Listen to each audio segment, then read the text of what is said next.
Here's some reasons your pop-up might kind of suck and some things you should start working on to improve it.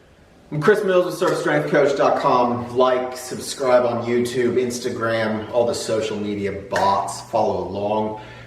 Pop-up. There's some technique stuff I want to give you, some bits of awareness and some insight, and then we're going to go through some things to see if your body might be limiting it, some mobility, some range of motion, and then go into some exercise stuff to help reinforce some patterns that the body requires, some strength, some mobility, and so that we can just do this pop-up fluidly and smoothly, because a crappy pop-up's pretty frustrating.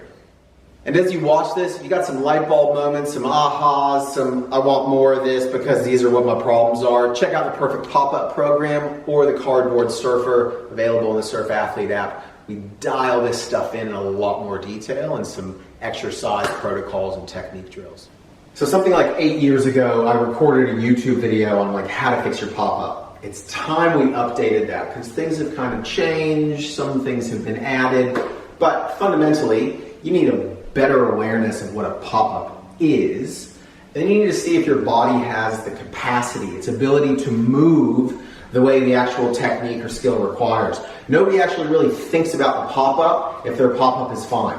But once it starts to be wonky or older or stiff, or I've had a hip operation or a knee, or I just keep doing this drop knee pop-up, things need to be thought about and things need to be changed. So understand it's a motor pattern. It is this one fluid movement that your brain and body has coordinated, memorized. It's this motor pattern. So we need to see if there's a structural limitation to limiting that motor pattern or that skill, or we need to see maybe is it just bad technique, right? So let's dive into it. A really just quick bit of insight is we need to understand what the pop-up's doing, right? It's putting us into a good surf stance. Even me just doing this, the YouTube haters are going to come out of the woodwork. Look, it's this athletic, compressed kind of boxer stance that allows us to compress and extend and to twist. So the pop-up is just us laying on our board, getting us into a good surf stance. This is not a good surf stance. Most people practicing their pop-ups will do this.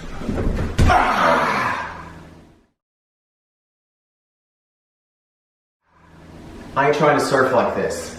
I think you understand the relevance of how this is not a good posture or position for surfing, so practicing a pop-up to put us in that position ain't helpful. So in my opinion, go watch the slow-mo pro vids, whatever.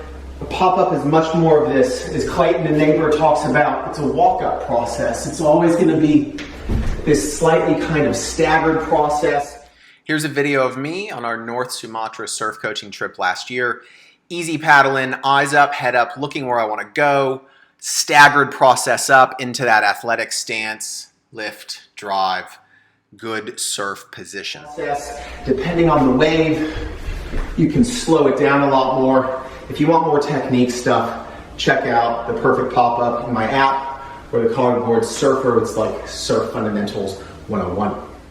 I'm going to give you some pro examples of pop-ups. I would also suggest you find this world champ pop-up and slow-mo video of mine. I'll put a link below. You can also find it on my YouTube channel going over Slater and one of his pop-ups at Pipe. But besides that, let's get into some other pros. Awesome one from Torrin Martin. Great film, Lost Track New Zealand. You'll see this kind of staggered process up into that athletic sprinter stance position. On a backside pig dog, things happen a little differently, but it's still that forward-facing, front-on athletic position. Bead Durbridge from Rivals. Again, you see that faster process of getting to the feet, but it's still that staggered stance, forward-facing athletic position. Has to speed up because it's a barreling beach break. It's breaking quickly. These next couple clips I reference pull from Brent Rose's video, How the World's Best Surfers Pop Up in Slow-Mo. I suggest you go find this video on YouTube. It's a great reference point. And all the aspects and similarities and techniques that I keep discussing, watch for that as you see all these pros pop up. Parko in slow-mo, eyes up, head up, good extension. Feet are coming underneath, back foot plants, steps onto the forward foot, athletic, front-on facing, forward position. John, eyes up, head up, good cobra extension, back leg plants onto the front foot, extend, start creating drive. And you know we got the goat. Eyes up, head up, looking in the direction he wants to go. Nice spinal extension, getting that upright cobra torso. Both legs are coming under, back foot plants first, onto that front leg, that staggered forward-facing athletic position. So this surf stance, right?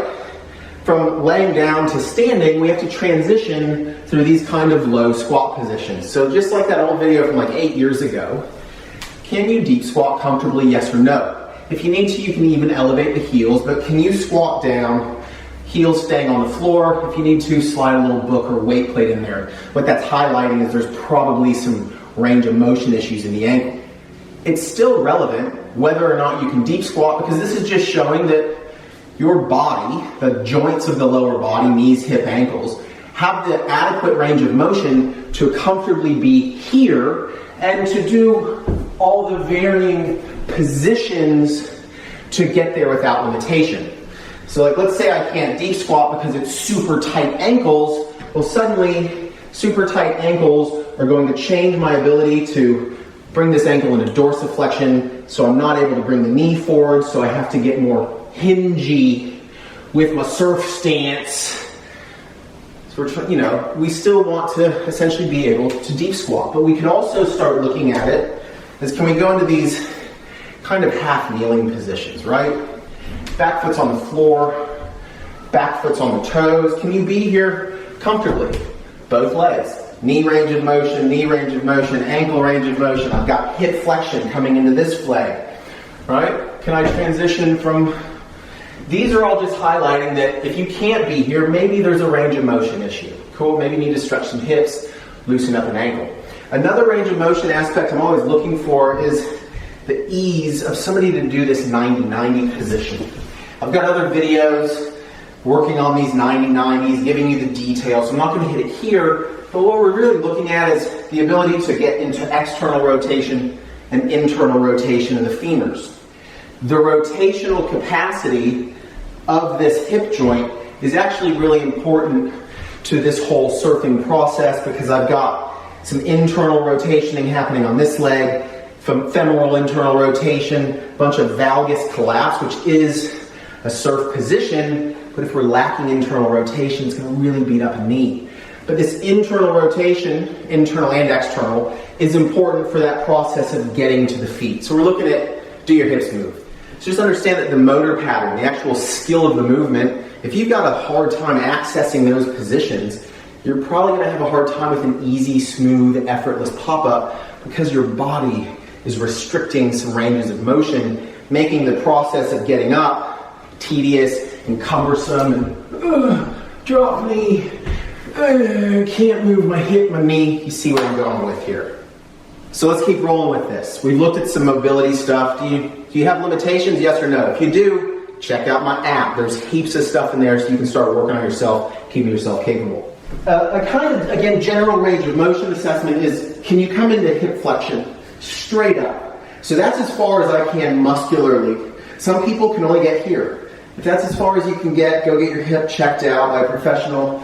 This is my treatment room here in Tweed Heads. So, funnily enough, like 7 or 8 years ago when I recorded this first pop-up video, I was in Byron Bay. Now I'm back in New South Wales, North Coast. So, here's my active range of motion, cool. Passive is not much more, so that's a good thing. I can control that range. If you can only bring your hip to here, how are you going to do all these kind of hip flexion components into the pop-up? You're not. So, a strength component we can look at is kind of just a good old plank, right? Get nice and stable. Do you have a push-up capacity? That's important because it's core integration, heavy duck diving. We want to have this strong ability to push because it's supportive of popping up, multiple pop-ups, heavy paddles and popping ups, this kind of strength capacity.